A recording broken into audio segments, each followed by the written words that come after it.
Welcome to the Panza Forum. In the Yoruba language, the word panza is usually injected into poetry to express an uncomfortable, uncensored, and inconvenient truth. The Panza Forum is candid conversations about the life of African immigrants in America as it relates to their adaptation to their new home. While some may find it easy to integrate and can balance between retaining the original African culture while accepting the culture of their new home, many continue to struggle to find a balance between both worlds. Hello, dear listeners. I want to continue to thank you for following me on Panza Podcast Conversation. I am doing introduction on this episode because I was a guest on another podcast. This was my conversation as a guest on the More Sibyl Podcast as a fellow Nigerian on my story as an African in the diaspora. I learned about Sibyl Podcast while I was listening to Concrete Pasture. We're all podcasters anyway. We're all telling stories and we're inviting guests to come over to our show. The host of Concrete Pasture, Mulemwa, Siisii, my dear sister from Zambia, invited More Sibyl as a guest on Concrete Pasture Podcast. I started following More Sibyl Podcast and I listened to some of our latest episodes. I contacted More Sibyl after listening to one of our episodes, which caught my interest. As the guest described the lack of and the limited service for children with autism in Nigeria, I wanted to share information with the guest, which I thought may be helpful. So More Sibyl connected back with me, and we have been talking about collaborating together. So I'm looking forward to collaborating with both More Sibyl and Mulemwan Siisii in the future as we continue to have a community conversation. And I think they will bring a lot of wealth of knowledge into community dialogue that I've had in the past and I'll continue to have in the future. So, and I will ask and advise our listener to also follow More Sibyl Show podcast as well as Concrete Pasture by Mulemwan Siisii. There's so much incredible stories being told on both of the podcast about immigrant experience, about the challenges that we face Africans in the diaspora. So it's such a wealth of knowledge that you gain from both of the podcasts. Thank you very much. Here goes the show. Thank you. Well, hello to our new listeners. Thanks for joining. And to our returning guests, welcome back. Welcome to season 6 of the More Sibyl Podcast. My name is Mo. In this season, like you've been used to, get ready for more amazing stories, more inspirational stories to help you set your stories free.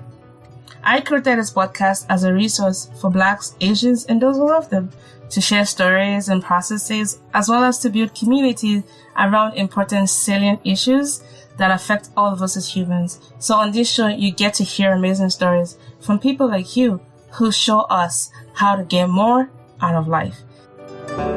The stories featured here are by people whose journey I am partly inspired by, as well as challenged by, but most importantly, people whose courage and vulnerability have afforded us an opportunity to hear their life stories. And I hope you find them as inspiring. Now enjoy the show, and don't forget to share this episode and the other ones. Just sign up the phone. I know we get the shortest month in the year, but we're going to make it very loud and nonsense. And what better way to do this than having a chat with a Nigerian who is passionate about Pan-African relationships and also has made it her life work to close the social distance between us and our cousins. And these are the Blacks that are living here in the U.S. So today with me, I have the privilege of talking to a dynamic woman. I mean, she's loaded, guys. So let me just read all of her bio. It's going to take about 20 minutes, just kidding, but it's quite long, but let's do it. She is a Nigerian immigrant of Yoruba ethnic diversity. And as a typical story of immigrants in America, she migrated to the U.S.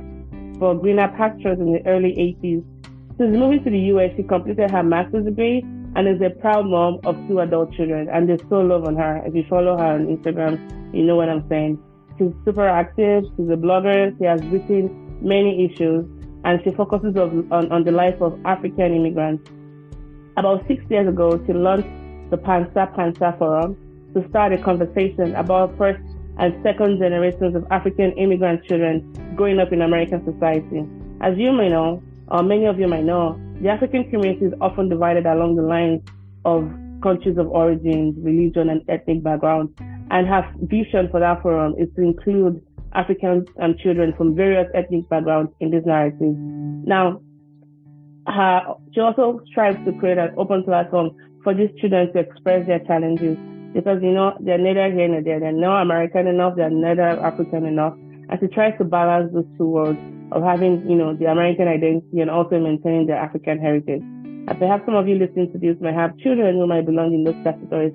How do you parent them through? How do you make them proud Blacks, while also, honoring both, heritage that they have? Now, in today's episode, we'll be talking about, just, her life, moving to the U.S., thriving here, how to maintain the relationships between Africans and African Americans, and also contributing relatively to the motherland.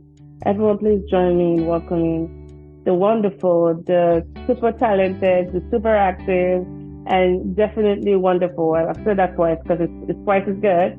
Mrs. Kevin Starkey of the Pansa Forum. Hello, ma.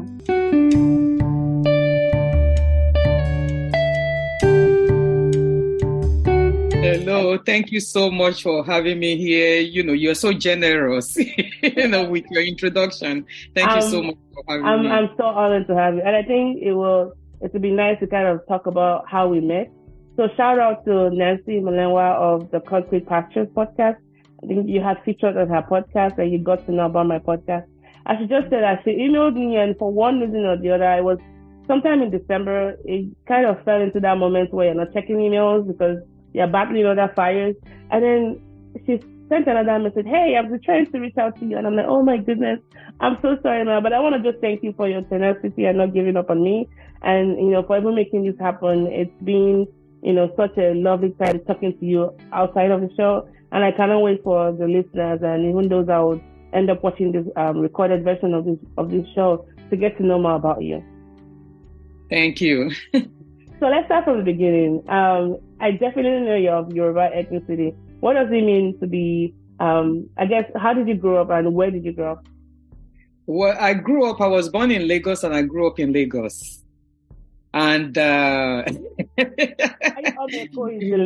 know how they say Lagos is a no man's land? Yes, it's a no man's land. So that's why I'm so used to New York. When you come from no man's land.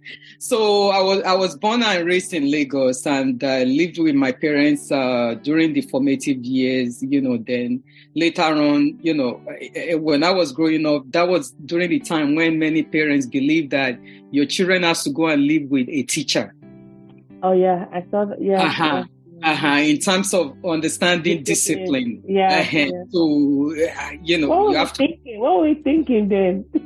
Well, they think they have the whole package of actually discipline as well as educational, to prepare you for your educational achievement for life in terms of, they don't have to pay extra teacher, pay for teachers to... for the price of one. I had to tutor you in so many things that you needed in school. So that was what they believed at that time. So I lived a little bit in Surulere from there, moved to Festac. When it's Festac 77. Wow. After it was actually launched, after Festac 77, that people were putting in application to get the apartments. I mean, that place was,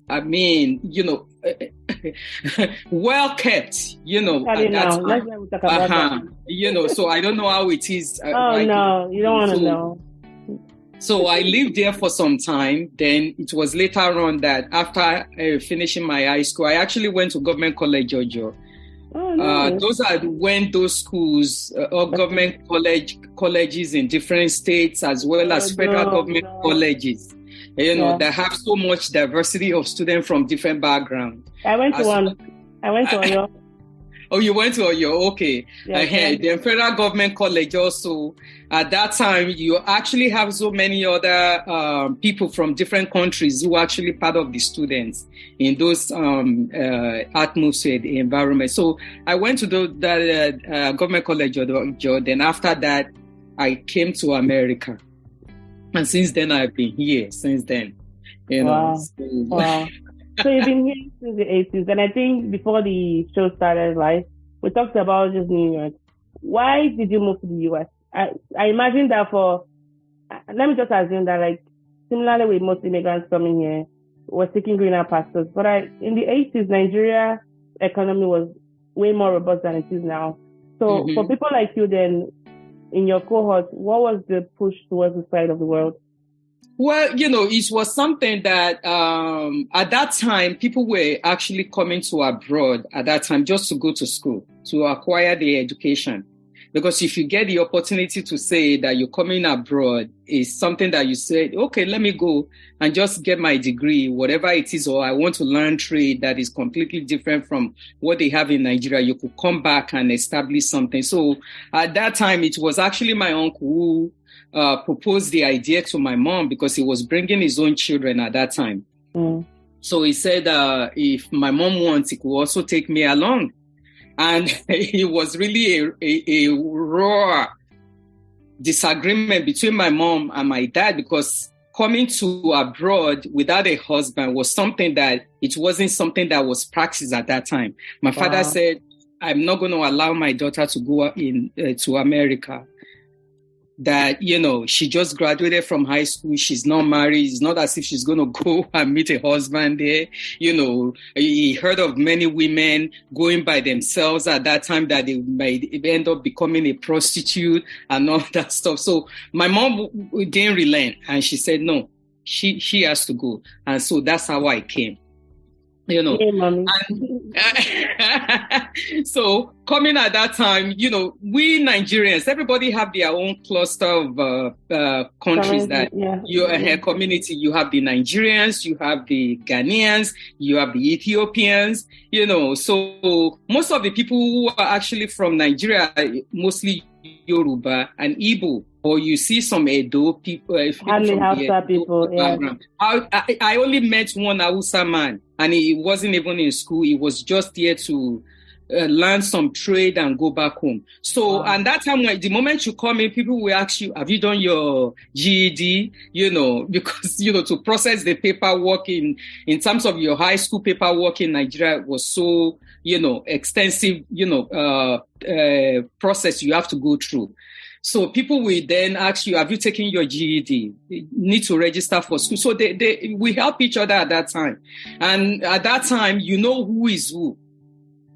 Who have green card, who doesn't have green card. Because way back in the 80s, I imagine that the relative strength of the Naira to the dollar was stronger. When I came here, $1 was equal to 50 kobo. So 1 Naira will give you $2. So Naira, what the heck? Naira was much more powerful. If you take Nigerian passports to the bank, that's good enough for your identification. They actually respect you and say, what do you want? Whoa. Nigerians were highly respected. At that time, we're not even thinking of going to stay back. Yeah. We're not staying back because everybody is either you are in medicine or accounting, banking, or you are in engineering. Those are the fields that you think, when you get back home, you're going to be able to achieve something. Or some people actually go for, fashion design, catering and all that stuff, So that was what most people were doing at that time. So by the time that I finished college, and after I even finished my undergraduate, I did banking and finance. I actually went to AIB, American Institute of Banking, with the hope that when I get to Nigeria, I'll be able to have a good job. Working in a bank and with a finance degree at the back. And, by the time I finished, things were going down. I see that the dollars was rising through the structural adjustment program that, was implemented through this giant of World Bank at that time. So those are the issues, Wow. So people who were ahead of me that they went back home, they were all coming back. Many people were coming back and saying that things are changing. So let's just pause for a minute here.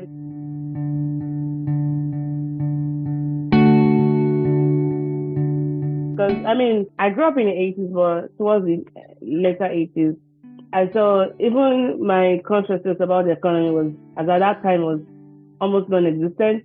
But of course, the older I got and the more I started learning more about history and economic development, I've heard this kind of tales about, how one time the dollar was, nothing compared to Naira, and how even staying abroad was not even heard of. Even like your plane tickets, it was just not even like a big deal. People were good. So I guess this follow-up question is more like, what are some things from those days that you really, really miss? Because I imagine that you've seen almost like different timelines. And if you could weave those stories together, you could always tell, this is, the watershed moment. This is another watershed moment. If you could just draw 1-2 time points between then and now, what are some stark differences between then and now, or things that you miss the most about being a Nigerian here? And maybe things that you long for now, or things that you mourn, or the biggest losses as a Nigerian in the diaspora? If you're talking about the experience here, when I initially came here, I missed the connection of the Nigerians at that time, of how close we were together, of the sense of the community that we had with each other at that time, looking out for each other, making sure everybody is okay, and it wasn't as if this one have more than the other. Everybody, no matter what, your educational level, no matter what class you are, everybody just pulled together because we feel like, okay, we're here, we're going back home. And no matter what, we need to pull together here to help continue to connect, with each other. And then, we're going back home. But as everything become the issue of the idea that we are now staying here, a lot of things that were foreign to us, like the issue of race,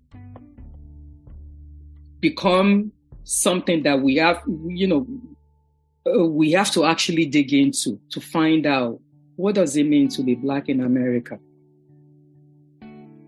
Because when we were here as a student in the early 80s, which the most important thing is to get our education and go back home.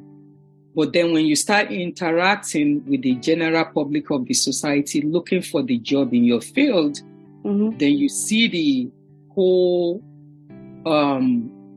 issue that is actually going on in America. And being that as an immigrant, you only have immigrant experience. You don't have Black experience, because Black experience is historical.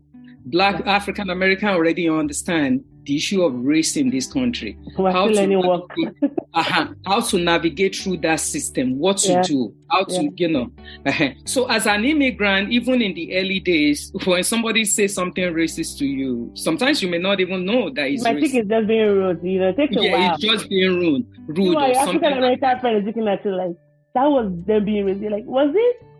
Yeah. Was it? I wake up at night. Was it? So you kind of look at it or just overlook it and say, you know what, this is not my country anyway. I'm going back to where I came from. So that aspect of is the missing link, That's quite deep. Thanks for sharing that. That's quite deep. Let me dovetail a little bit on what you said, because by virtue of coming here for academic purposes, I came in a different bubble, because that was my mission, coming to get an advanced degree here.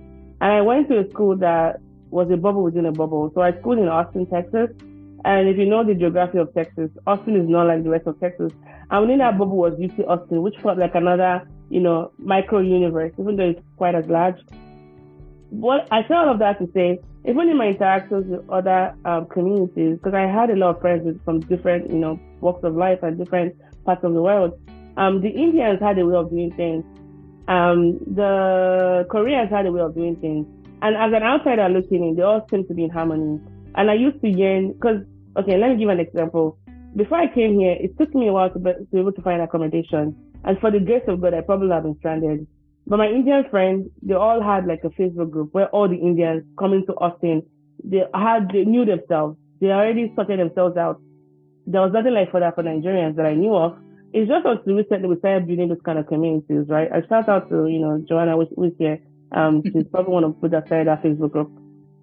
And I say that to say, perhaps that fracture you saw in the way we related to each other is that a reflection of just that loss and also that sense of survival that comes with our status from going from a highly resource economy to a low resource economy. Because you're an individual, but your country also tags along with you. Because that respect you said you had in the 80s, I imagine is not the same anymore. I could take my passport to the American bank. They're going to look at like, what is this? We don't recognize it. Some might not, So could that also be a reflection of like what we're seeing, how people are keeping to themselves? Well, we're no longer united here. I mean, when I say here, I mean Nigerians coming together compared to way back in the 80s. Is a reflection of just the state of our economy and just how people are just trying to survive day to day. Yeah.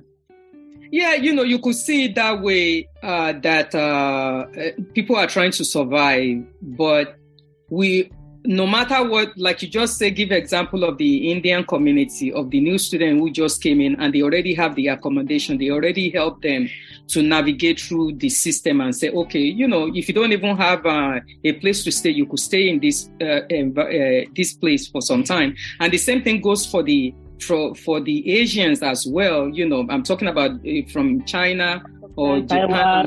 Yeah. So they have a very strong community like that. But for us, even though we're struggling, but we need to understand that we have to build that community. And that community is not even only among the Nigerians, because I would say among all the African groups, apart from Nigerians, the Ethiopians, Ghanaians, we came from English-speaking countries. Yes. And that have a privilege on its own compared to others who didn't come from those backgrounds. Yeah. So they came from. I hate to define us according to colonial. I know, but it's just what it is. It's a broad categorization.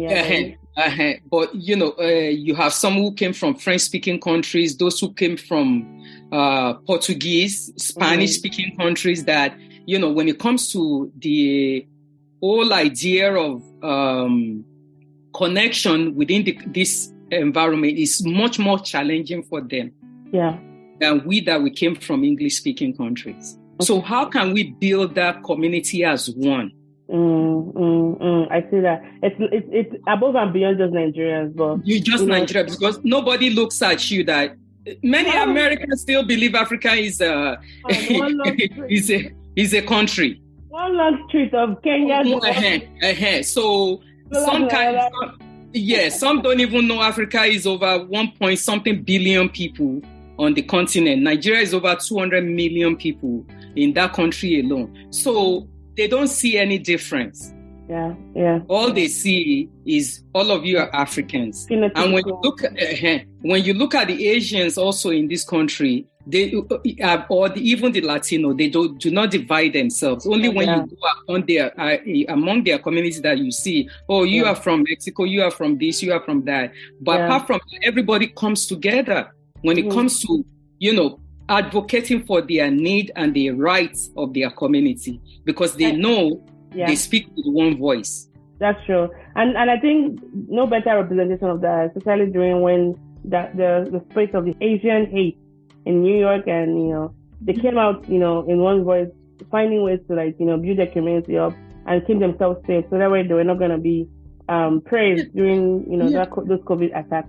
Now man, these are really, really good thoughts. Thanks for sharing all of the thoughts now. So you didn't decide to stay, but you ended up staying here.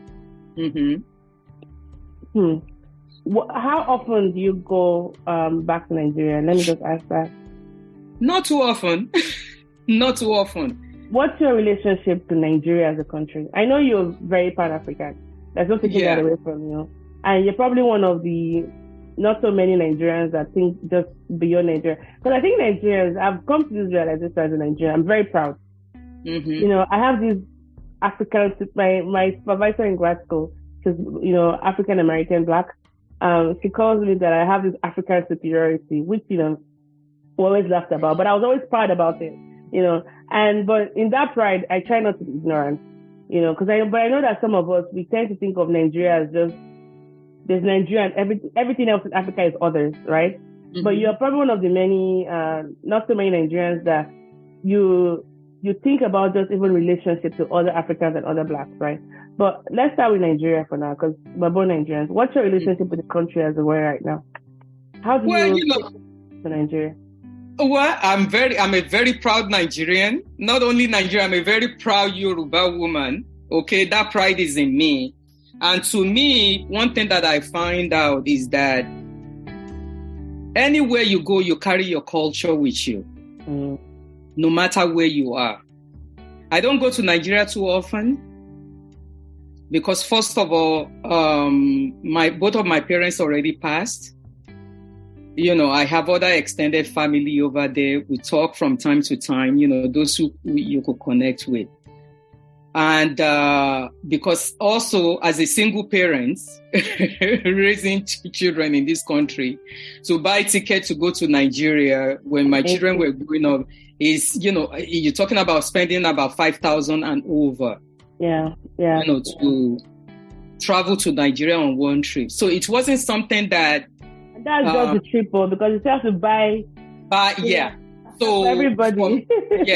For me, because one thing, I'm very realistic person who I'm not going to tell myself a lie when I know I cannot afford something I cannot afford. And what was much more important to me, where I want to spend money on, you know. So for me, anywhere you go, you carry your culture along with you. I'm a Nigerian at heart. I'm a Nigerian advocating for other Nigerians. I'm a Nigerian advocating for other Africans, you know, and talking about pulling everybody together.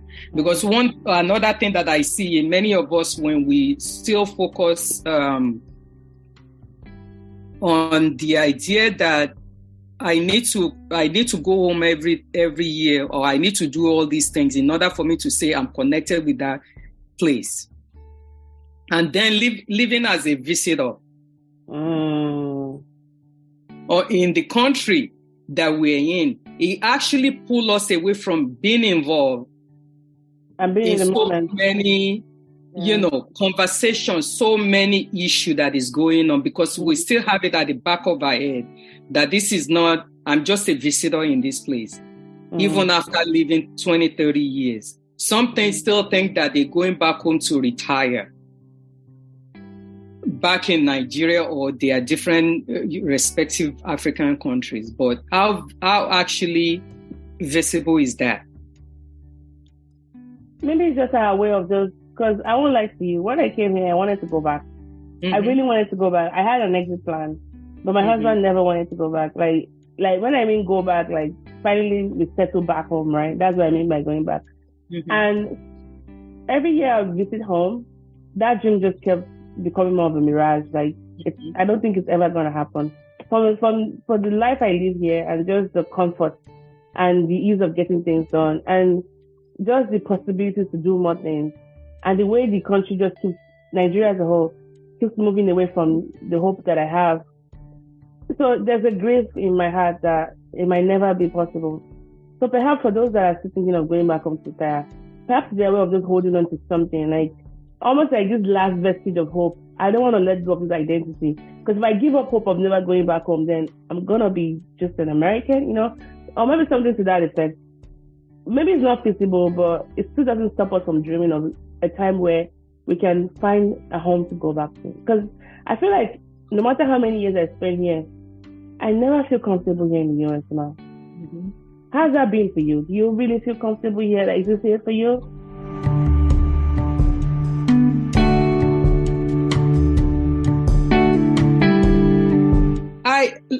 It depends, because as human beings, we're all connected with each other. And one thing that I realize is that you have to diversify your social circle. When we're talking about in Nigeria, when I first came to this country, in order to call Nigeria, you have to make sure that you save about $50 to be able to talk for 30 minutes. Now, social media has made that possible, that you don't even need to spend a dime to call anywhere in the world. You could call through your WhatsApp. You could, connect through different, social media forum that you are connected with. You constantly connected with people back home. For me, anywhere that you are, it could be a home. And I'm not limiting myself to only people of my country or somebody who, or the only Yoruba community. I'm also including other people from different race, different cultural, ethnic background. Like you, I really admire. I've never seen any Nigerian who is, learning Korean language. Yeah, quite a number of us. Thank you. I'm so proud of it. So that is the connection that I will advocate. Okay, because like I said, anywhere that you are, you able to make a living. Yeah. You're living comfortably. Your safety is not being challenged. Yeah. Okay. You're able to go to work, get paid on time. Yeah. You feel safe. That place is also a home. It is. And your culture is what you carry within you and share it with others. When I talk to many people that are my friends from the Latino community, I could connect in their culture with my culture as well. Yeah, yeah. They are also part of African heritage. Mm-hmm. True. When you connect with other people from Asia, from even, many European countries, there's a connection right there. You find family along the way. Maybe they are not blood related, but they related to you by common interest. Yeah. Maybe through your work or through any other things that connect you. It might be through music. You like certain kind of music that, you integrate into that community. Those are also another form of family. That's very true, ma. That's very true. I agree with you. And I think that on an individual level, yes, your culture is what you carry with you. Mm-hmm. But maybe for me and maybe for others like me who still find it very hard to harmonize those two parts, it's because we still have so many vested interests back home. By vested interests, I still have family members back home. Mm-hmm. And every now and then when bad things happen, like we had a loss in the family not so long ago, it jolts you back to reality. And you realize that even with technology, grieving in a communal setting is quite limited.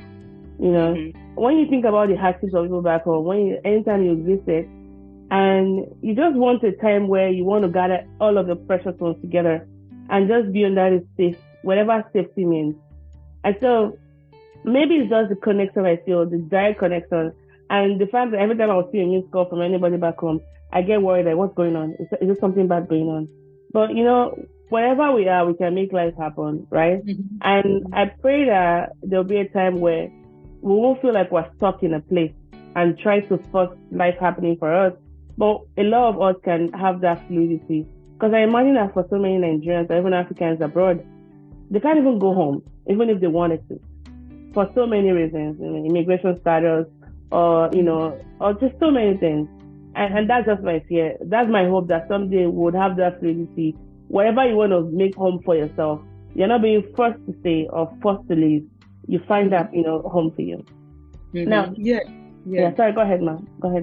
Yeah, and that's what you say is just so important. Anywhere you are, we're all worried about what is going on in Nigeria, worried about our family member, if somebody passed away. And also, we have to think about our own life here. Imagine if you're a parent, you worrying about the people back home. How can I send money? Of course, to make ends meet. Many of us who are in foreign countries are the major supplier of income for so many people back home. Oh, yeah. We contribute to the economy. To help boost the economy. Yes. But then you also have to think about your welfare here, especially when you're raising children. Mommy, this table you're on, we need to come back and bring you to talk about black tax. This table you're shaking. This table you're shaking. We don't have the time. We need to bring you back to talk about black tax. I just want to make a point. I want to make a point because we're sending money home regularly. But there's also the impact of that has with a lot of us here. Imagine many of us who wants to build a house back in Nigeria or in different part of Africa, and then we work in 2-3 jobs, and we have children in this country. But in America, it takes much more when you are raising your children that you have to be available. So if I have to work 2-3 jobs to be able to pay for whatever material wealth that I'm trying to build back home, what time do I have with my children? Or thinking about buying ticket regularly to go back home. And with that house built, how many people have donated money back or sent money back home to build the house? 20 years later, they go back, there's no house, there's not even a foundation. No, some actually have I'm so surprised that some who have a house that they said they cannot even stay in that house when they go home. They go and stay in a hotel. Why? Because they don't feel safe. Wow. They rather stay in a hotel. That's very sad. That's a very sad story. Right there. Yeah. That's a very sad story right there. Yes. Security reasons, yeah. Well, we're going to move on talking about our relationship with African Americans, but I would like to take a pause right now to acknowledge our listeners in the studio. Joanna Omomi Afolabi, my mother in New York. I have a mom in New York, which is Olashokon. Hello. And OS, I don't know who OS is, but thank you so much for joining. Now, let's move on to our relationship. And please, for our listeners, if you have any questions, please put them in the chat. We'll prioritize your questions over my questions because you are, very important to us. And thank you for joining. Now, let's talk about this social distance. And I didn't mean to, sound frivolous when I did this. Our social distance between Africans and African Americans, right? For a very long time, especially during the 20th century, during the Jim Crow era, African Americans were encouraged to actually shun the idea of connection to Africa, right? To think poorly of Africa, even the images, I had somebody on the show, I'm here to release the episode. She grew up, she's 60 now. She said she was exposed to National Geographic, and the images of Africa was, that classic one of the fly, following the little child about with the protruding stomach, right? So African Americans were encouraged to show the idea of a connection to Africa, to celebrate the traits in themselves, which also distance them, from Africa.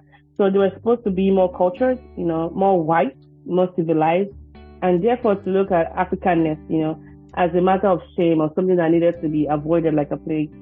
And so, but I read it somewhere, and I forget where I read it, who said this, but they said something around the lines of the African Americans, they've been subjected to what you call denaturing, where, they were forced into that period of slavery.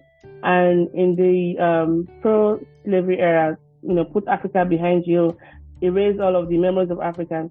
And as a result, you find that many Black Americans, they remain very skeptical of, the potency or even the relevance of a paradigm that almost like situates their identity outside of America. Because like you were talking about safety, when they even think about Africa as a motherland or where they're from, wherever their genetic blueprint is from, they have no connection to it because to them it's like this strange land. And you see that expressed Either in, and I think it goes both ways. Don't get me wrong.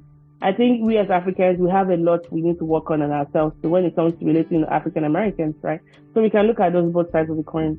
And I imagine that a trickle-down effect of that is what we see in other countries, like the xenophobia going on in South Africa, for example. How do we build this bridge, Ma? And how has it been like for you? Especially growing up in the 80s and even moving to the US, you've probably seen different, ways and different movements come and go. How have you been able to thrive in a place like New York, which I think is a hodgepodge of culture in the world? It's a paradigm right there. So I'd like to hear your thoughts on that. Well, relationship with African Americans is like you said, the impact of the history have a lot to do with it.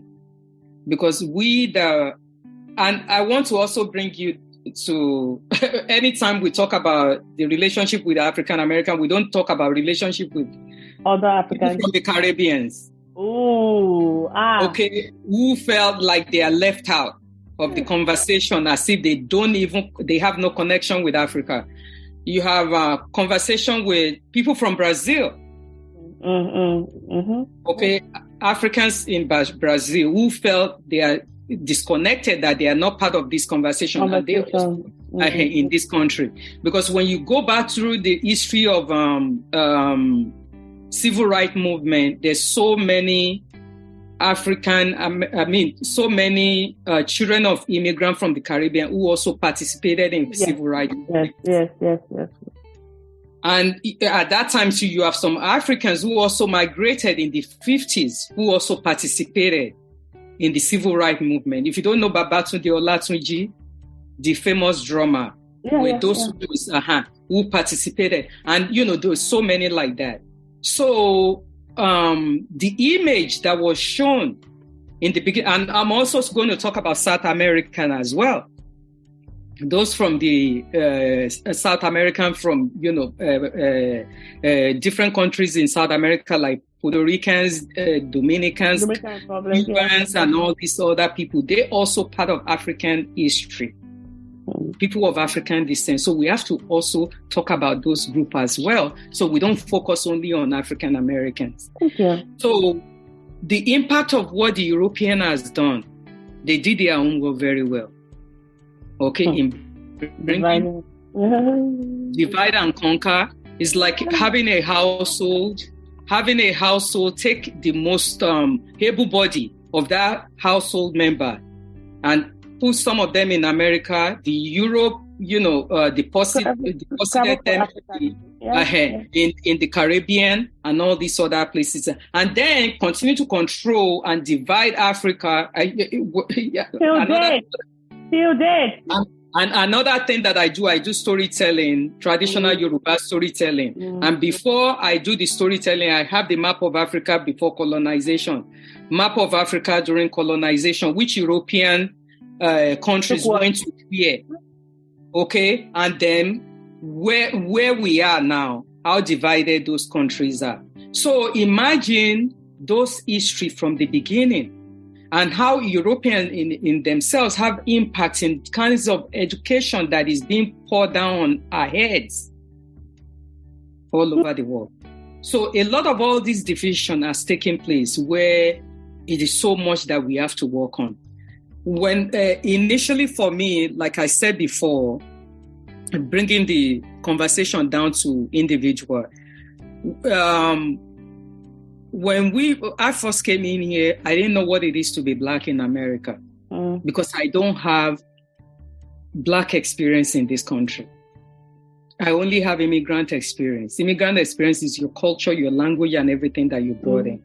And the idea that I'm just here to do what I have to do and keep moving until, when you start, integrating into the society, integrating into the community, and then you find out that you're actually Black. There's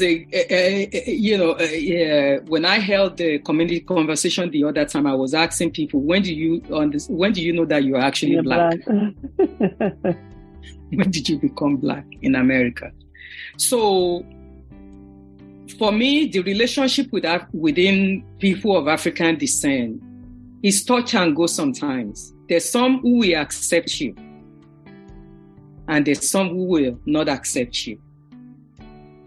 I've tried as much as possible. Many of us who have the opportunity to go to college, we might have taken classes in Black Studies. That, which is not compulsory, is a part of, is not a compulsory class for you to take. Okay, it's optional if you have to take any class in Black Studies. So apart from me taking classes when I was doing my undergraduate in Black Studies, I even went as far as educating myself about the life of Black people in this country, about the life of people of color in this country. What was their experience like? What is it that they still continue to struggle with? And how can I navigate through that system? So from the beginning, I have a relationship with many African Americans who are friends. Many people from the Caribbean who are my friends. Many people from Latin America who are my friends. So I have, pocket of people from different places. And we're able to share a commonality in terms of we're people of color in this country. And I appreciate our differences. Like you were saying that we Africans too, we have our own biases. Everybody have biases. There's nobody that doesn't have biases, even among the Nigerians. Among the Africans. It's a human experience. I might be, even among the Yoruba, I might come from Lagos and look at the people from Ibadan as something, even within families, we have that. So, but if you're, and we understand the issue of institutionalized racism, where it's so difficult to do too much, and in the masses, everybody continue to fight against institutionalized racism in school, in jobs, in healthcare, name it. But then as an African, we're not just fighting against the institution of racism and our color as being Black. We also fighting against the identity. As a person of immigrant, somebody with an accent. Like I told somebody said, "Oh, you've been here for over 40 years. You still have the accent." I said, "Everybody has it." You're telling me I should change my identity. That is what defines me for who I am. It's like you telling me I should deny everything that makes me to be who I am today. Have you ever told somebody from Europe that they need to change their accent, who speaks, British English, or somebody from of Portuguese heritage, or somebody from Australia to change their accent? So a lot of all those biases is what we have against one another. And when your biases now affecting people's way of life, and now it's time to talk about it.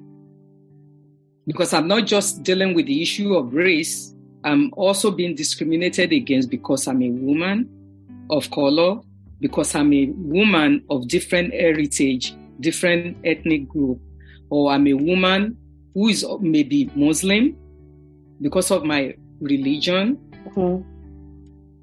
or for so many reasons. So as, we advise many of us who are here, who have the opportunity to understand the struggle of people of color. I'm not just going to talk about only African Americans, but other Caribbean, other people of color.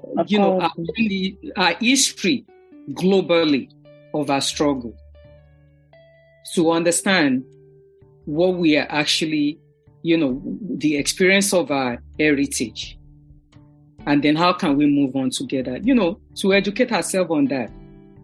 But, you can only build relationship with people who open hand to build relationship with you. You'll find African Americans who are willing to, open hand with you, and you could do the same.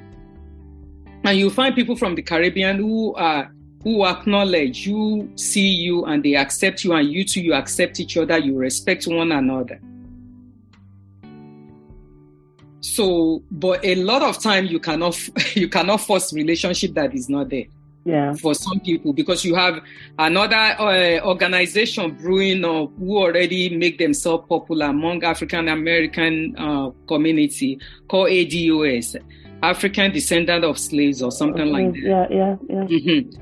Who are on the social media on a war torn towards many immigrants of color, especially the Africans. So we have to talk about that. What impacts do that have when it comes to many of our children who are on college campuses or applying for jobs? Or even within the community, whereby, many of us are immigrants, we live mostly in the community where many of members of the community are also people of color from the Caribbean, from South America, from all these different places. What are the challenges that we are going through as African in this community of color? Mm. You have many African immigrants who are non-speaking from non-speaking countries who does not speak English, and they're so scared to go to schools to advocate for their children because of the the school is not actually with open hand to accept them in, to say, willing to reach out to their community and say, you could come in anytime, we open our door to you, what services can we provide your community? So we have a lot of all those issues. Thanks for that reminder. I think even not just focusing on African Americans, but also other people of color, because we're all in this together, right? And there's that sense of otherness that borders into our lived experiences. And as long as we are away from wherever we call home, we need to come together because there's safety in numbers. And I think the challenge for me is also to keep including them in those conversations. Because for so long, I've just been focused really on African Americans, because that was just the biggest challenge for me. But I think even extending that conversation to other people of color, I think that's the challenge it's giving me today. And I thank you for that reminder. Thank you.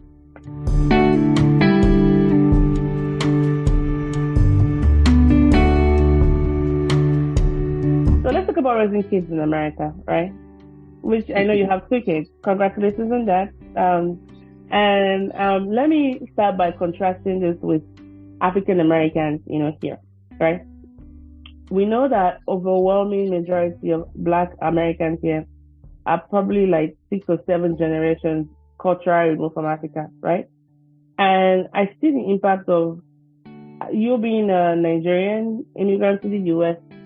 Your children, I don't know, I imagine that they're probably maybe quite as strong, even stronger as you are when it comes to, because I imagine the kind of person you are, you build them up in such a way that they know that this is home, Africa is home as well. And they know their history, they know who they are, they know their identity. But that probably took a lot, and I don't think many people have that kind of luxury. My fear is that we might come to a point where the more we stay here, we might have people who might not even speak any of our languages.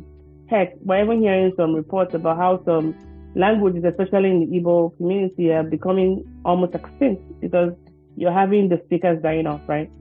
Even the religious beliefs, our practices, our foods, marital and family structures, they might be so far removed away from the motherland, right? How have you been able to maintain that identity within your kids? And why was it so important for you to do that if you did?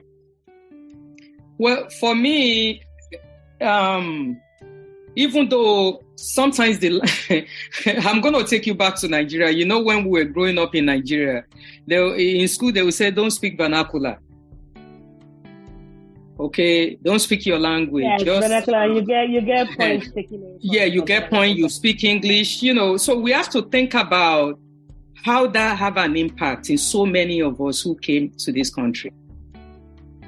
Even when I came to this country, I didn't have my children until maybe 12 years later. So that's another thing that actually allowed me to actually integrate. as a single person very well in this country compared to so many people that when they came to this country, immediately they might have their children within few years, maybe within 2 years, or they actually brought those children from home. And they're coming from a country that promotes a vernacular, it promotes English or French. You even have some Africans that they came from French-speaking country that they will say, "Oh, I'm French." Yes, yeah. They identify themselves as being French instead of calling African, themselves according to which African country they came from.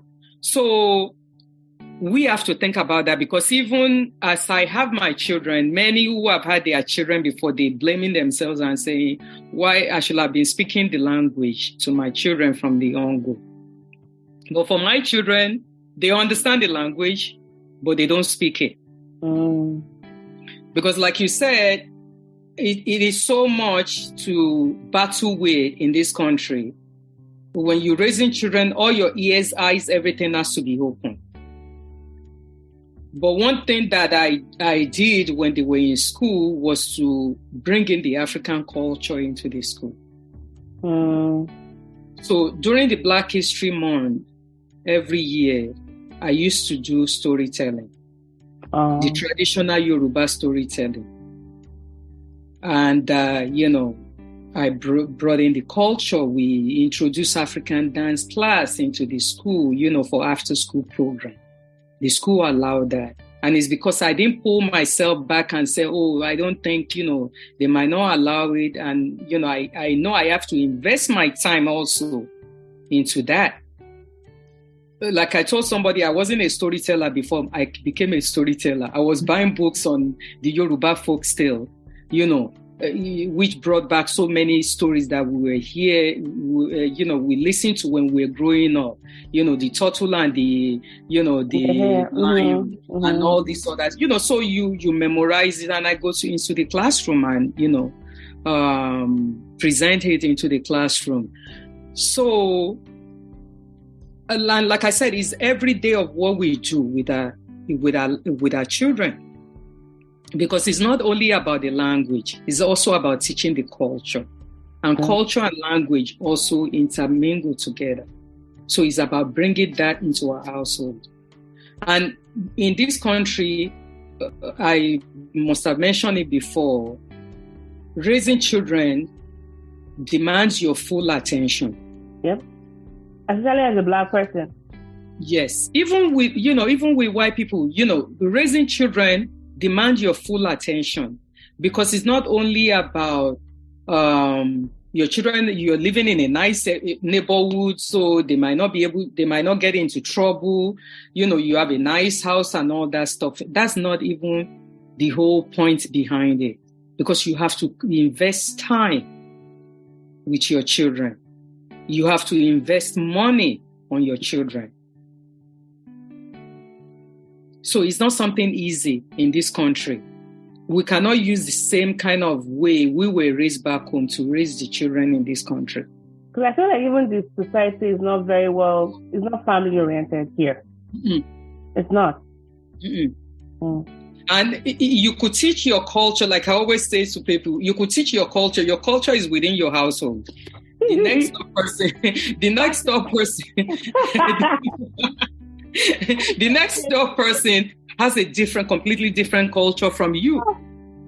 Okay, and then when they go to school, they have to battle with so much of different value system from people from different places. Which might sometimes be you might be conflicting against what you're teaching them at home. What you're teaching them at home. So what do you have to do then? Okay, now, when my kids were growing up, social media wasn't that much.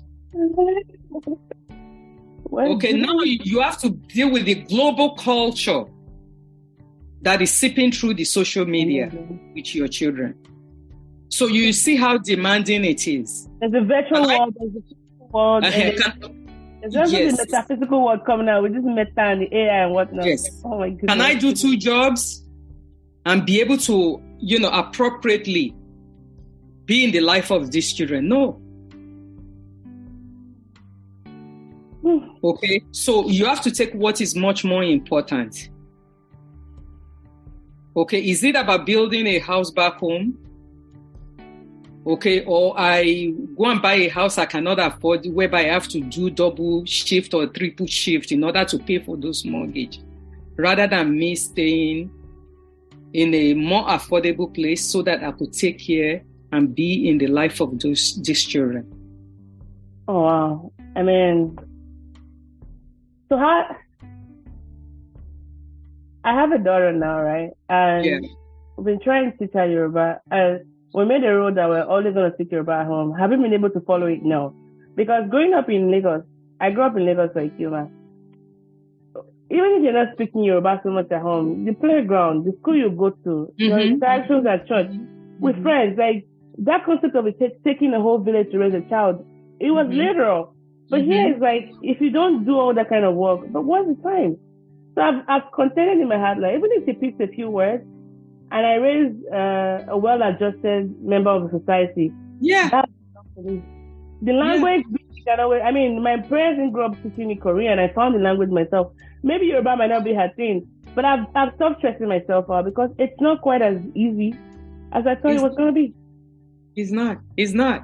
Because like I said, it takes back home, it takes a whole community to raise children, like you just said. There's somebody, even in Lagos, you might have somebody of Igbo heritage living next door to you. You might have somebody of Hausa heritage living next door to you. But the culture is quite similar, in some ways, so you could enforce the language and everything. But there's some family who are actually able to do that. And how they're able to do that, because especially Africans who came from French-speaking countries,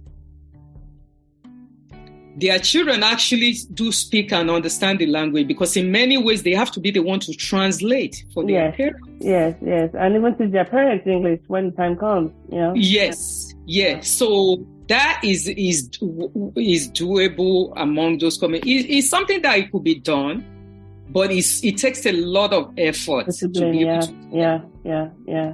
But even now in Brazil, they actually have Yoruba as a, I think it's a second language in that country. Yeah. I think Brazil definitely has, outside of Lagos, outside of Nigeria, it has the second largest of constitution of Yoruba. Because I know, with the transatlantic slave route, there are probably a lot of them. I think they even have it's a religion and a culture too. Yeah, they have Ifa Institute or something like that. And they're actually challenging that Yoruba is not as polished as theirs, because they carry the original ones with them when they were leaving. They need to calm down with that. This is where I'm going to draw the line. Daniel's dollar price.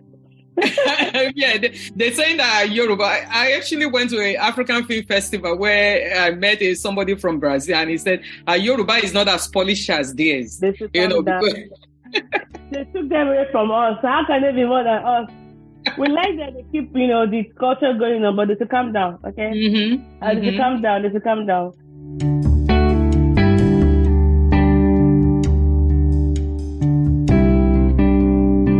I'm going to take some questions that were sent in by some of our listeners beforehand. So this is from Jessica and Amoni, and they wanted to ask about your experience with racism.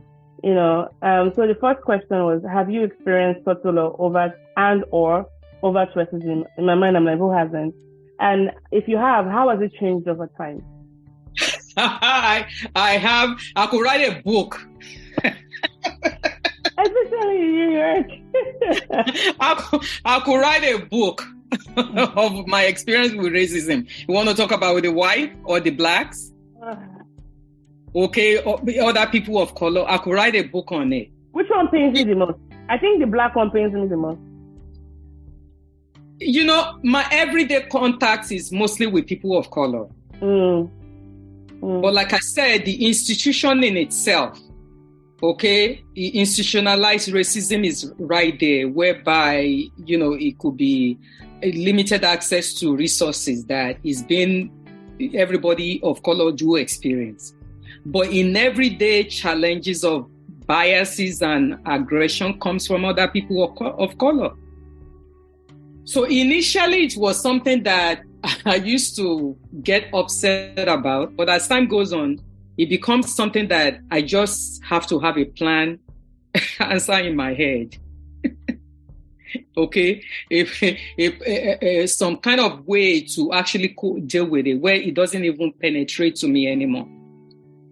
Because you come in with those biases, I will answer you and I go about with my business. You give it to you. You give it to me. I'll give. I want to be more like you, to be able to respond immediately and just move on. It takes because it's something that you've experienced many times. Like I told when I was at the other podcast, I was talking to Nancy, and she said, "What was the worst thing that ever happened to me?" I said, "There's so many." But one that came to my head was somebody asking me if, how does it feel to live in a mud house? And I said, oh, mud house. At this time and age? No. I said, at this time and age? Yeah, that was about 15 years ago. I said, mud house. Actually, mud house is luxury for the royal family, the kings and the queens and all those people. I said, we're actually living in trees. We live in trees. The mother will take one tree, the father will take one tree, and we hop from one tree to another. You did it! And I kept walking.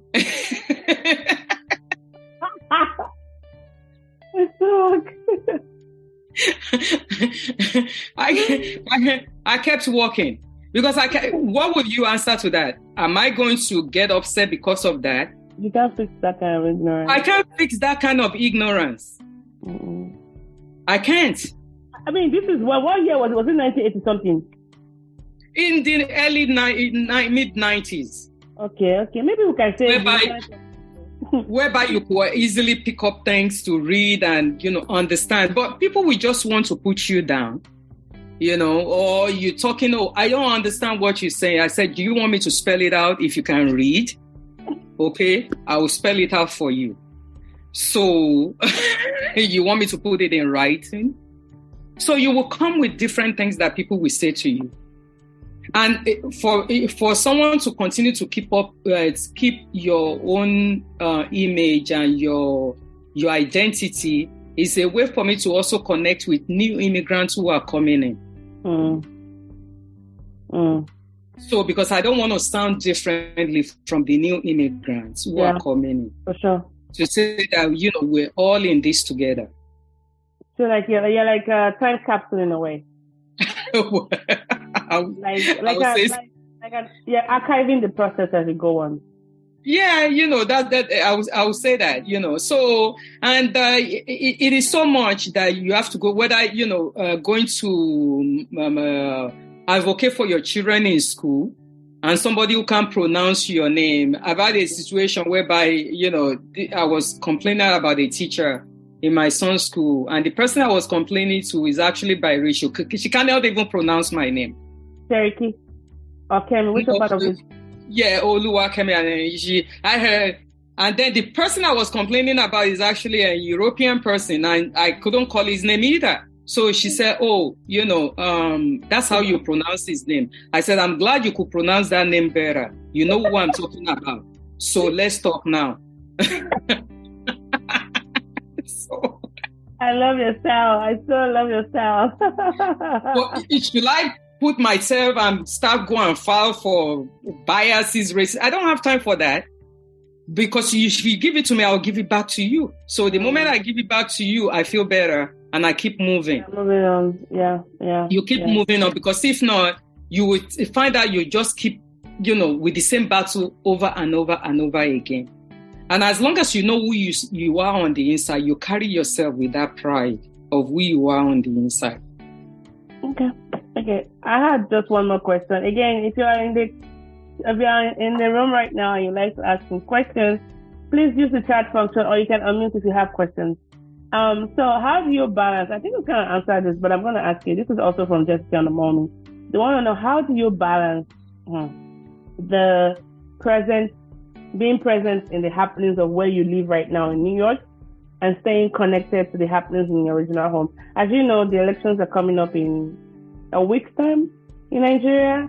And with the currency change, the hyperinflation, the hardships, like how do you balance those two things? Because I imagine New York is not even a walk in the park as well. Well, I don't get involved too much in Nigerian politics. Why? I don't, because one thing that I've realized, even with people who are actually talking about issue of Nigerian politics here, is much more of personal feelings, not too much of actually attaching the issue that we have in that country that is going on: poverty, lack of adequate services for children. What is our next generation of children will be in another 20, 30 years from now? Tribalism. People are not talking about, they are not talking about that. They are talking, like you said, tribalism. People are not, you are not actually having conversation that has to do with the issue. You're having conversation that has to do with personality of the person. Who personalized the help? So for me, I don't engage myself in those kind of conversation because it's not productive. Whether is this person is going to be the president, what is the other one that is leaving or left, or generations, during the time of Muritala Mohammed, and all these other people, Gowon, all those people, the military rules and all those people who ruled the continent, the country at that time. What has changed from that time to this time? You have many of Nigerian reporters, the newspaper, whatever you want to call it, the media, they are not writing on that mindset to talk about the issue, everyday life difficulty, lack of safety in this country. So when when it comes to, we're just going to talk about the person, I don't even know who are contesting because it's not part of what I'm interested in. But people are not really digging into the issue. Issues. Okay, politics aside, how about just the happenings, like the hardships and maybe some other aspects of the country? How do you stay balanced within those cases? Like what?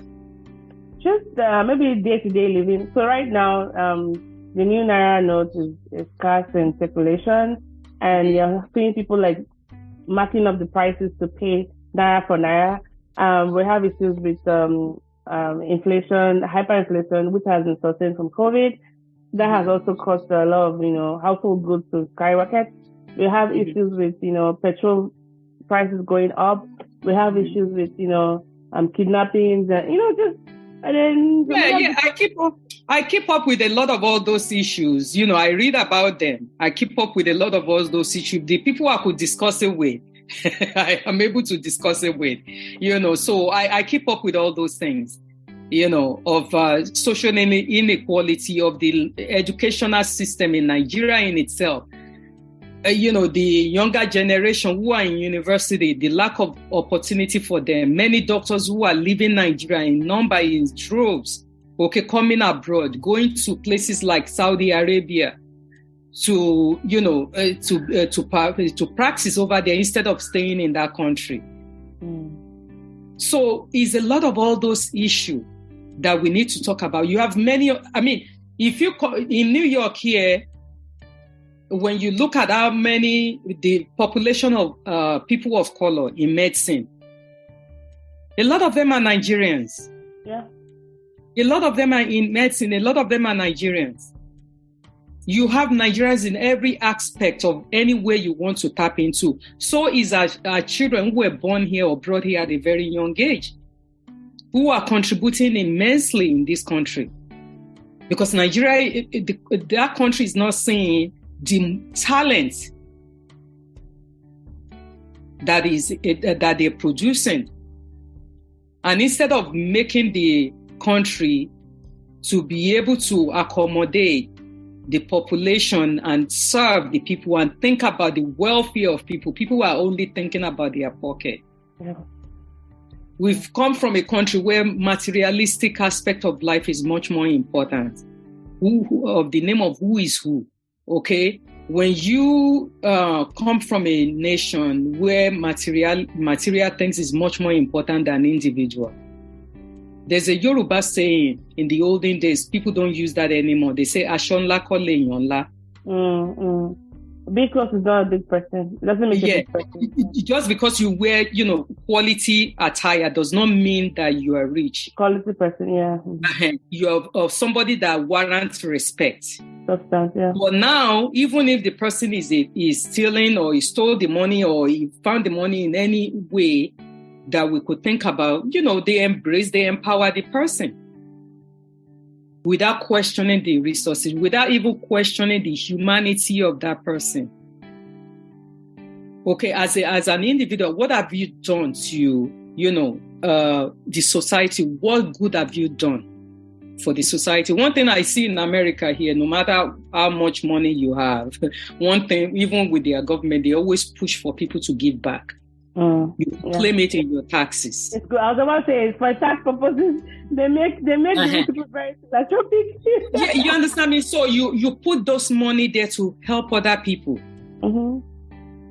It's fiscally to actually encourage it. But in our society, where we came from, it's completely different. People have the money as a source to oppress other people. To look at how many, before they wake up in the morning, how many 30 people are waiting for them so that they could give few nairas to them, every day. It makes them feel good and important about themselves. Those are the people we need to be, bringing into the open forum. Talk about stuff, yeah. And talk about all these problems, and actually empower and embrace those actually who are giving back, who are making sure the life of an individual, is better. So that's what it is. I keep referring because, I would say practically all my adult life is spent in America. When you look at this society, you could go to Harvard, you could go to Yale, you could go to Oxford. Okay, fine. People do that every day. But what contribution are you making? Yeah. How are you using your expertise to change people's life? If you have a PhD, if you're a professor, how many papers have you written to impact other people's life? That's how they push the society to connect with the generation. They're already thinking about what is going to happen 50 years from now. Is that thinking available in our society? And that's why we have so many university graduates who can find jobs. With this lifespan in Nigeria is so short. People are dying at a very young age. You're in your 50s, 60 years old. That's how life begins in another part of the world. You're losing people for ordinary common ailment that could be easily cured. So we talk. Then you're talking about some government who are all these corrupt politicians who are coming in. The only thing they think about is how they're going to build houses in all over the world, all abroad. Then you have some of our people who are buying houses on Central Park around here in New York City, and they don't even live there. They just use the money to buy property. Yep. And also the same thing in England. So what is it that we as a society we're doing? So that's why I don't really involve myself in so much of conversation regarding. Makes sense. But you're still having those conversations and doing stuff. You're more of the doing than just having empty conversations around it. Yes. Yeah.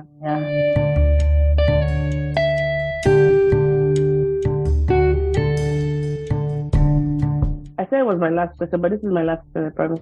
For those of us that are here, those of us that are planning to come here, or maybe even leaving the motherland and wherever we might find ourselves outside of Africa or, other colors, other nations of color, look at me being inclusive.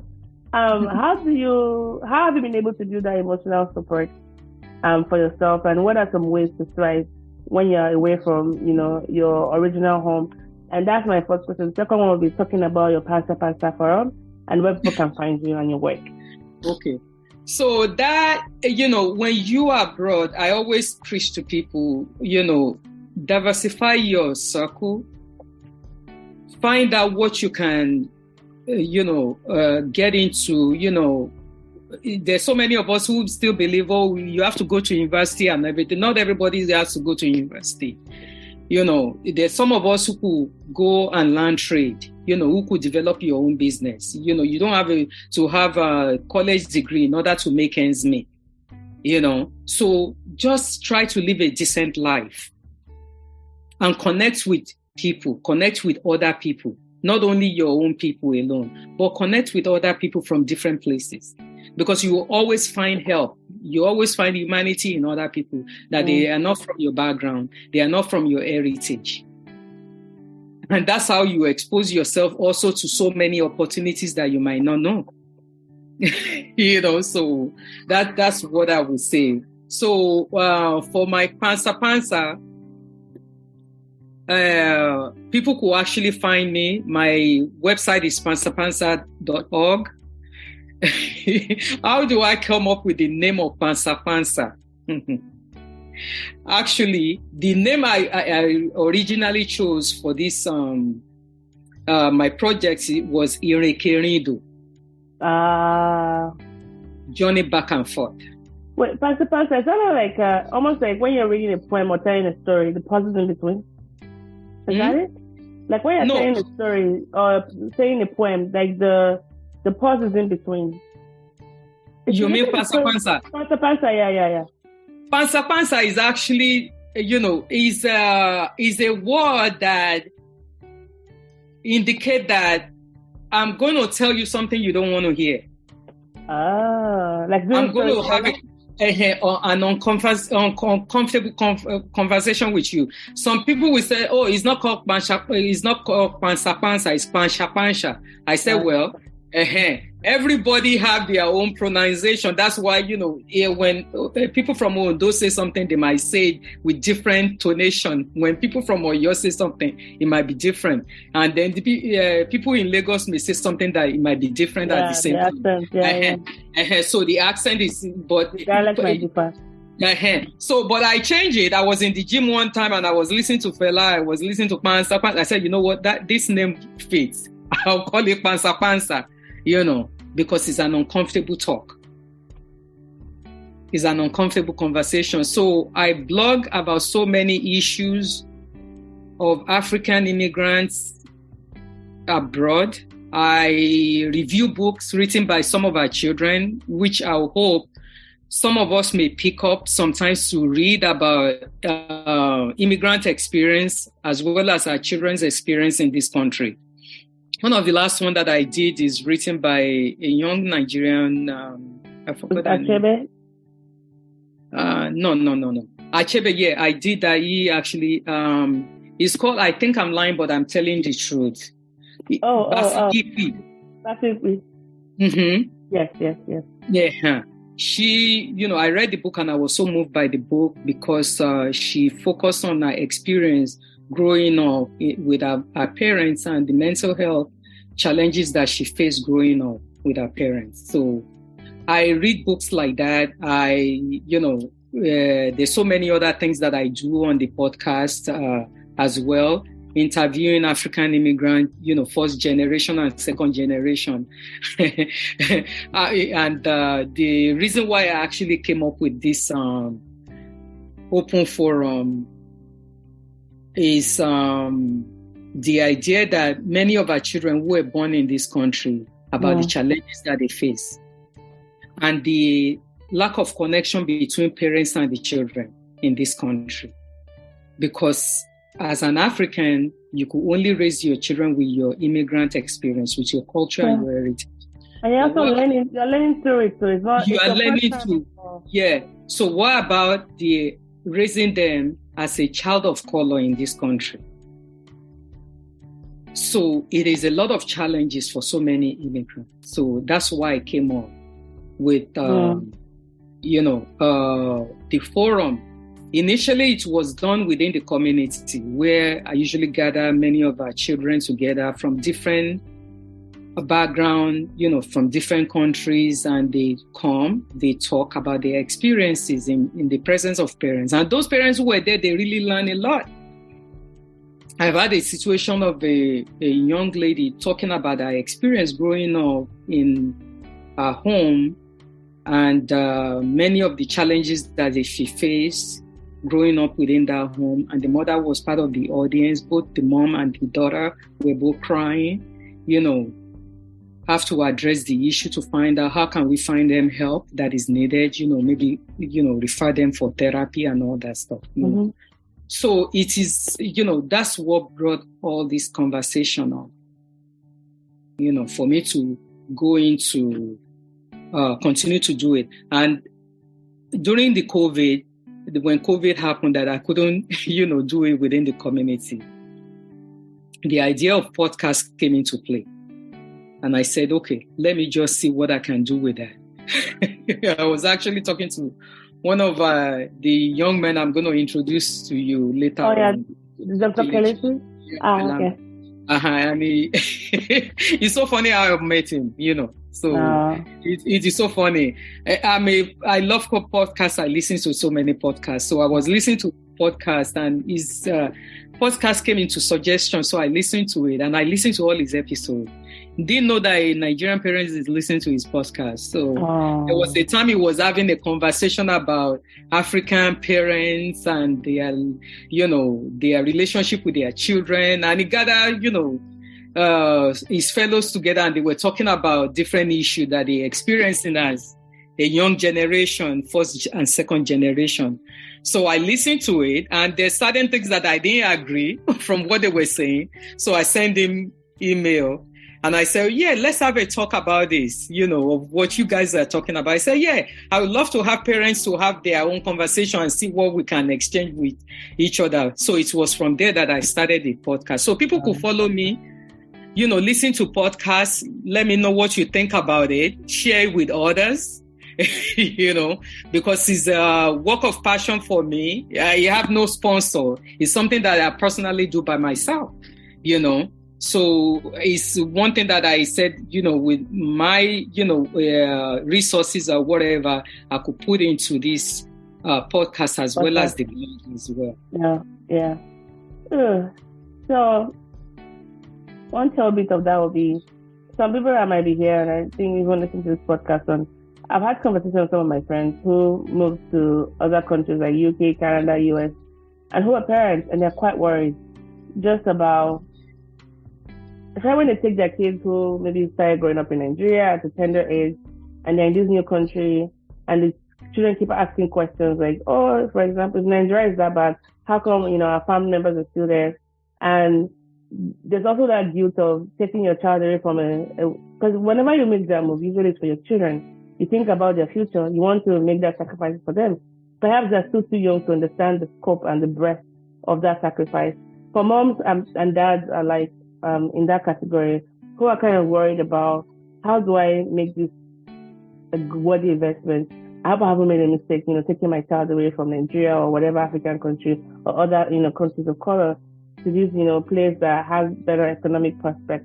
What kind of encouraging words do you have for them? Because it seems like you've been able to do it quite successfully. Well, I'm still trying, because even though, someone will continue to try on that. To me, anywhere you are, your children has to be with you. Anywhere you are, your children has to be with you. Because I've seen some of our people whereby they feel like, oh, okay, I need to, just like we've been saying, my children have to know where they come from. They have to understand the culture and everything. Then you go and put them in Nigeria or any other countries you come from, thinking that, oh, they're learning culture and everything. To me, it's not a good advice. Because Yoruba have a saying, you cannot see. Your eyes cannot, you cannot see with another person's eyes. Yes, you cannot see through other people's lenses. Yeah.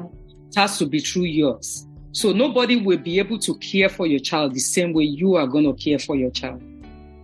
And I've seen situations of many of, actually, if you could Google it in, I don't know whether I wrote about it on my blog too, and I interviewed one woman who is a Nigerian. This is another completely different story. The twin, Taiwo? The twins, yeah, Taiwo. Yes, who was, in the UK, yes. In UK, where, the many Africans, I won't even say Africans, Nigerians and the Ghanaians, that they put their children in with white family to be raised in rural area while they're busy working. I read it, I did know that, yeah. It's such a sad, they call it farming, farmer, So to me, anywhere you are, even though you may be struggling in the country where you are, have your children with you. Let them know, let them see that you're all struggling together. Because when they grow up, when they get older, and you try to build that relationship with them, it may be difficult.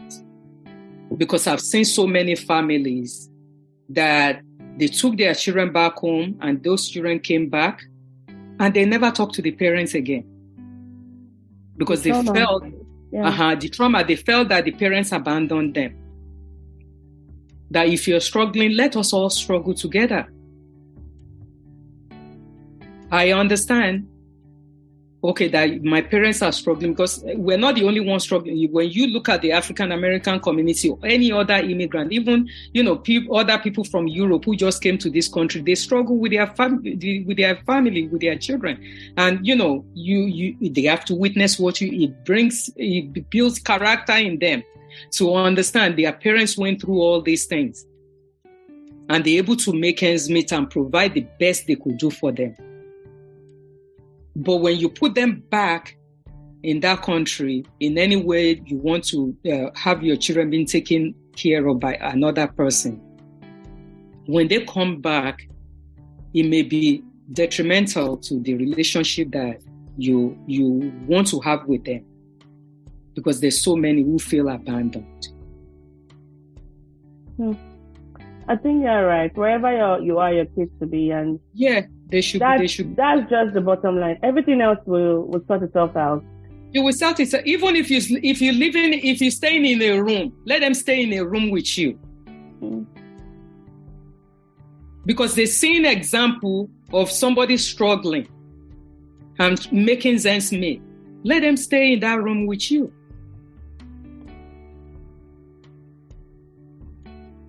And that's why the idea that, I need to do extra thing back home. Let me do 2 jobs so that I could acquire all this, property in Nigeria, and, so that when I get older, I have a place to stay. Who knows where you're going to end up when you get older? Does the country you are pouring your resources on have the adequate health care that will take care of you when you get older? Okay, so you have to think about all those things. Thank you. Because I've one last thing. I years ago I came across a Nigerian young lady who was telling me about her story. And I was so proud. I said, wow, look at you. You're so beautiful in Nigeria. She said she's doing her master's and she wants to go into her PhD. I said, oh my God, your parents must be proud of you. She said, my mother died years ago. I said, wow, I'm so sorry to hear that. And I said, what about your dad? She said, oh, he too died, a couple of years after my mother died. He said, but I didn't see my parents enjoy their what they suffer for, what they work for. I didn't see them enjoying it. She said, because my father, anytime he has a vacation in this country, he goes to Nigeria. Mm-hmm. He built a big mansion in their village. And the parents only have 2 children. And he built a mansion. So after the father, like I said, every year, like she told me, he goes to Nigeria. So he died here, but according to his will, they have to go and bury him back home. So they have to ship his body back to Nigeria to bury him. And that's not in the house that he built. The 2 children that he has, none of them are going home. That is sad. So who eventually owned that house? So we have to think about that. We have to think about that.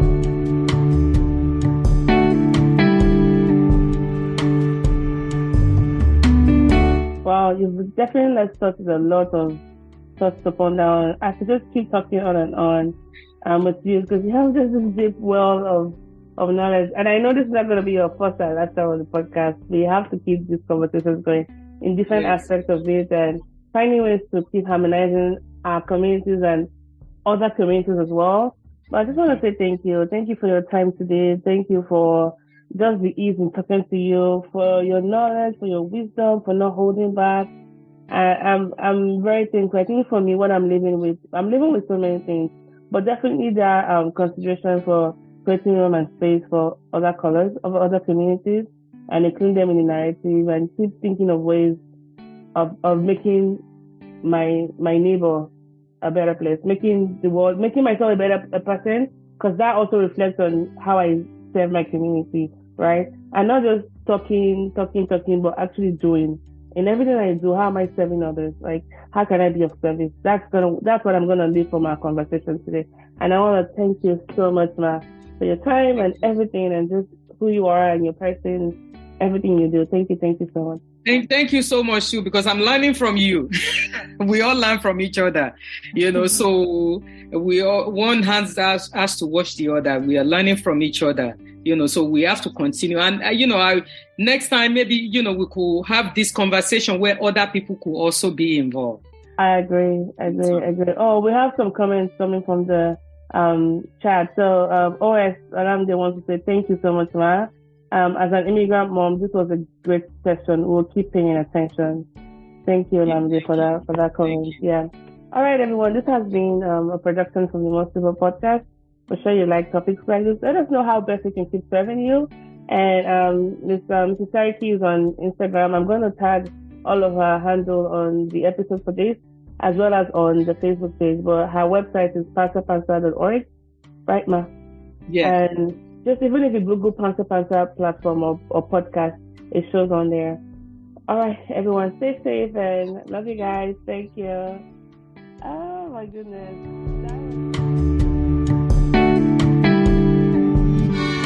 Thank you for listening to this episode of the More Sibyl Podcast. Well, guess what? There's plenty more where that came from. So visit our website at www.mosibyl.com. That is www.moresibyl.com, where you can find hours of other binge-worthy episodes just like this one. And while you're at it, please don't forget to subscribe and leave us a rating on Apple Podcast or Podbean, as it encourages other awesome people like you to listen to the podcast as well. We are now officially on Podbean. It has an app. You can catch up on missed episodes and also get a notification when we have new episodes. Do you have a question for our guest, feedback on the episode, or a suggestion for a future guest? Then please get in touch with us by sending us an email at talktomo@moresibyl.com or connect with us via Instagram at the More Sibyl Podcast.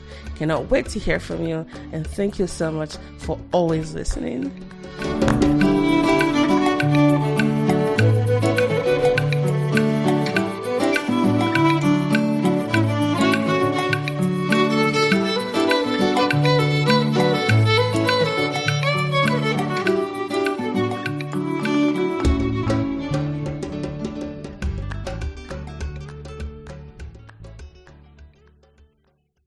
Thank you for tuning in to this episode of Panza Live Podcast. We hope to have you back with us in the next episode as we continue to explore the nuances of the African immigrant experience. If you'd like to connect with us, you can email us at talk@pansapansa.org. That is talk@pansapansa.org. And follow us on Instagram at pansa.pansaforum. Until next time, remember to spread kindness and love. Thank you and take care of yourselves.